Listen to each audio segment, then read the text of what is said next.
வணக்கம். இந்த சிறப்பான விளக்கப் பதிவுக்கு உங்கள அன்போட வரவேற்கிறேன். சரி, எந்த டிலேவும் இல்லாம நாம நேரா விஷயத்துக்குள்ள போயிடலாம்.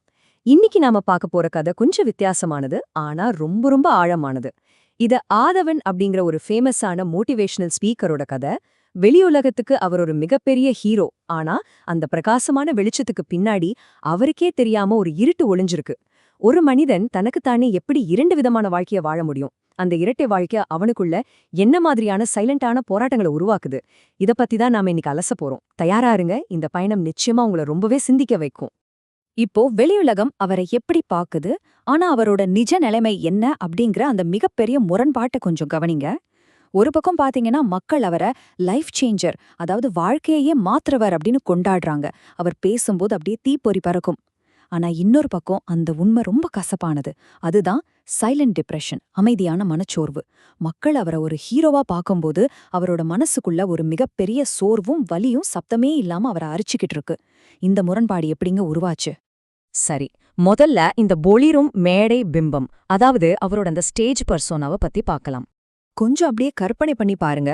ஒரு மிகப்பெரிய அரங்கம், சினிமால வர மாதிரி பிரகாசமான லைட்டிங்.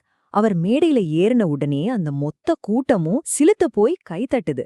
அவர் மேடையில யூ கேன் டூ இட், அதாவது உன்னால் முடியும்னு சொல்லும்போது அந்த கூட்டமே அத வெறியோடு திரும்ப சொல்லுது. ஒருபோதும் விட்டுவிடாதே, தைரியமாக இரு அப்படின்னு ரசிகர்கள் கத்தும்போது அவரோட ஒவ்வொரு வார்த்தையும் நெருப்பு மாதிரி அவங்களுக்குள்ள ஒரு மிகப்பெரிய நம்பிக்கைய விதைக்குது. எந்த கவலையும் இல்லாத ஒரு பெர்ஃபெக்டான மாமனிதர் மாதிரியான பிம்பத்தை அவரு ரொம்பவே சக்சஸ்ஃபுல்லா கட்டமைச்சு வச்சிருக்கார். ஆனா இந்த பிரம்மாண்டம் நிஜமாவே எவ்ளோ நேரம் நிக்கும்? இதான் அடுத்த பகுதி, டார்க் மோடின் உண்மை நிலை. அந்த பிரகாசமான மேடை விளக்குகள் அணைஞ்ச பிறகு நிஜமா என்ன நடக்கும்னு தெரியுமா? உச்சத்துல இருக்கிற ஒரு மனுஷன் எப்படி கொஞ்சம் கொஞ்சமா தனிமையின் பாதாளத்துக்கு போறான்னு இந்த டைம்லைன் ரொம்ப தெளிவா காட்டுது. ஷோ முடிஞ்சு ஒரு 10 நிமிஷத்துல அவர் முகத்துல சிரிப்பே இல்ல. டோட்டலா எனர்ஜி டவுன். ஒரு இருட்டான நடைபாதையில தனியா நடக்கிறார். 1 மணி நேரம் கழிச்சு ஒரு மங்கலான ப்ளூ லைட்ல மொத்தமா சோர்வடைந்து உட்கார்ந்திருக்கார். 3 மணி நேரம் கழிச்சு யாருமே இல்லாத கும்முருட்டான ஒரு ரூம்குள்ள போறார்.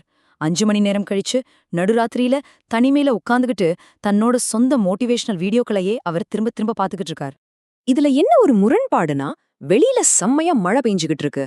அந்த இருட்டான ரூம்ல லேப்டாப் வெளிச்சத்துல அவரு உட்கார்ந்திருக்கார். ஸ்கிரீன்ல அவரே ரொம்ப எனர்ஜியோட தைரியமாக இருங்க அப்படின்னு கத்திட்டு இருக்கார்.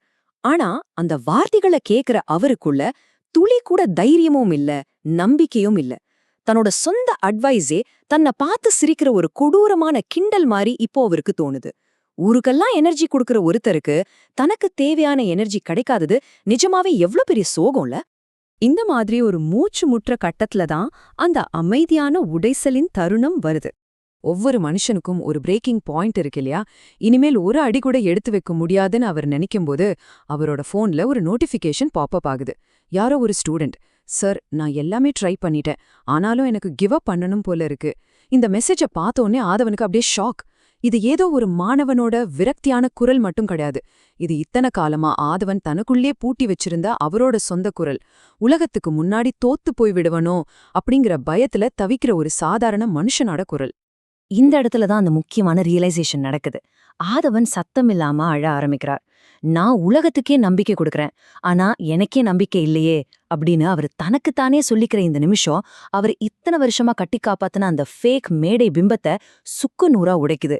தான் ஒரு சூப்பர் ஹீரோ இல்ல, தானும் பலவீனங்கள் இருக்கிற ஒரு சாதாரண மனுஷன் தான் அவர் முழுமையா ஏத்துக்கிற இந்த நள்ளிரவு ஒரு மிகப்பெரிய மாற்றத்துக்கான தொடக்கமா அமையுது. எங்க இருள் அதிகமா இருக்கோ அங்கதான் வெளிச்சம் பிறக்கும். பகுதி 4, உண்மையின் தீப்பொறி. அந்த இருட்டான ரூம்ல மெதுவா ஒரு சின்ன வெளிச்சம் வருது. அந்த ஸ்டூடெண்ட்க்கு அவர் என்ன ரிப்ளை பண்ணாரு தெரியுமா? நானும் உன்ன மாதிரி தான் போராடிக்கிட்டு இருக்கேன், நீ தனியா இல்ல. கொஞ்சம் யோசிச்சு பாருங்க. எப்பேற்பட்ட வார்த்தைகள்! இதுல எந்த மோட்டிவேஷனல் ஜாலமும் இல்ல, எந்த பொய்யான பில்டப்பும் இல்ல. அப்பட்டமான பச்சை உண்மை மட்டும்தான் இருக்கு. நம்ம எல்லாருமே ஏதோ ஒரு வகையில போராடிக்கிட்டு தான் இருக்கோம். அதை ஒத்துக்கிறதுல எந்த தப்புமே இல்ல. அந்த உண்மைதான் நமக்கு கிடைக்கிற மிகப்பெரிய ஆறுதல். அடுத்த நாள் விடியுது. இந்த முறை உண்மையான வெளிச்சத்தை தேடி அவர் திரும்பவும் மேடைக்கு போறாரு. இப்போ அவர் முகத்துல அந்த பழைய முகமூடி இல்ல. அந்த ஃபேக் பிம்பத்தை உடைச்ச பிறகு அவர் எப்படி இவ்வளவு அமைதியா இருக்கார்? அதுக்கான விடை நம்ம ஊர திருக்குறள்லயே இருக்குங்க. உள்ளத்தால் பொய்யா தொடுகின் அதாவது மனசாட்சிக்கு விரோதம் இல்லாம நாமாகவே வாழ்றதுதான் உண்மையான அமைதியை தரும். உலகத்துக்காக ஒரு போலியான பிம்பத்தை உருவாக்கி அதை காப்பாத்த நம்ம படுற பாடு இருக்கே, அதுவே மிகப்பெரிய டிப்ரெஷனை தந்துரும். தனக்குள்ள இருக்கிற உண்மையை ஒருத்தன் எப்ப ஏத்துக்கிறானோ அப்போதே அவன் ஃப்ரீ ஆயிடுறான். இந்த ஒரு தெளிவோட தான் ஆதவன் மைக்கு பிடிச்சு பேசுறார். நான் ஒன்னும் பெர்ஃபெக்ட் இல்லைங்க, எனக்கும் உதவி தேவைப்படுற ஒரு சாதாரண மனுஷன்தான் நான் அப்படின்னு அவர் ரொம்ப வெளிப்படையா சொல்றார். அந்த பிரம்மாண்டமான அரங்கம் முழுக்க ஒரு நிமிஷம் அப்படி பின் டிராப் சைலன்ஸ். ஆனா இது ஏமாற்றத்தோட அமைதி இல்ல, இது உண்மையான அமைதி. ஒரு மனுஷன் எந்தவித பில்டப்பும் இல்லாம தன்னோட குறைகளை ஏத்துக்கும்போது ஆடியன்ஸ்க்கும் அவருக்கும் இடையில ஒரு ஆழமான கனெக்ஷன் உருவாகுது. அந்த நிசப்தம் 1000 கைத்தட்டல்களுக்கு சமம். இப்போ ஆதவன் எப்படிப்பட்டவர்னு கேட்டீங்கன்னா, அவர் இன்னும் ஒரு மோட்டிவேஷனல் ஸ்பீக்கர் தான். ஆனா அந்த ஃபேக் லைட் இப்போ அவர்கிட்ட இல்ல. அதுக்கு பதிலா நேர்மையிலிருந்து பிறக்கிற ஒரு ஆனஸ்டான வெளிச்சம் அவரை சுத்தி இருக்கு. தன்னோட பலவீனத்தை மறைக்காம காட்டுறதுதான் உண்மையான பலம் அப்படிங்கறத அவர் உணர்ந்துட்டாரு. இருட்ட முழுமையா அனுபவிச்சு அந்த டார்க் மோட கடந்து வந்தவங்களுக்கு மட்டும்தான் தெரியும் இந்த உண்மையான வெளிச்சத்தோட அருமையும் அழகும். இறுதியா உங்களுக்கான ஒரு கேள்வி. நம்மள பல பேர் வெளி உலகத்துக்காகவும் சுத்தி இருக்கிறவங்களுக்காகவும் நம்மள அறியாமலேயே ஒரு முகமூடிய போட்டுக்கிட்டு தான் சுத்திட்டு இருக்கோம். இப்போ சொல்லுங்க, நீங்கள் இன்னும் அந்த போலியான வெளிச்சத்தில் நடிச்சுக்கிட்டு இருக்கீங்களா, அல்லது உங்களுடைய பலவீனங்களை ஏற்றுக்கொண்டு அந்த டார்க் மூடின் உண்மையை ஃபேஸ் பண்ண தயாராக இருக்கீங்களா?